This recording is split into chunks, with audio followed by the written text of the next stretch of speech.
he would always, if it was individuals coming to seek them, tune into them and answer them according to what he felt they needed, what they wanted. He'd answer their mental questions and so on. And I was there and I wrote down his answers, and that I put in my book, Conversations with the Yogananda, and also in my book, The Path, and in Essence of Self-Realization. 3 books I've written that have hundreds of quotations of those things. He told me to write down his words, and I did so. In public, he was absolutely charming, had a great sense of humor. He would talk to people individually, again, in ways that they didn't know, but that the person knew, but others didn't know. Sometimes he'd say something that was directed entirely to me, and I would mentally thank him, and he'd look at me with a twinkle in his eye and smile and go on. And he talked when he was in public a great deal.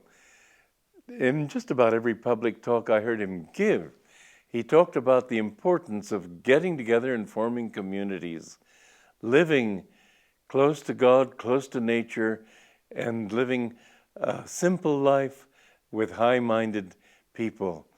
And this is what I have been able to found, the first of the communities that he's talked about. When he was with the disciples, however, and this is very interesting, he talked mostly about attunement.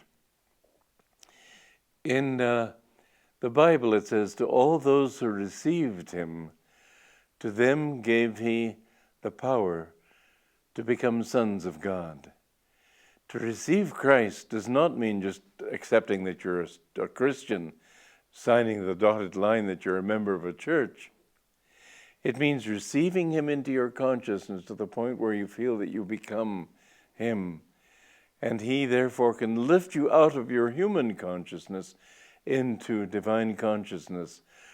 The human ego cannot get out of its own delusion because it's already ill, sickened with with the very delusion it's trying to cure itself of. You need a guru who can bring you out of that state into his state. And through attunement with him, you realize that you are not the ego, you are the infinite.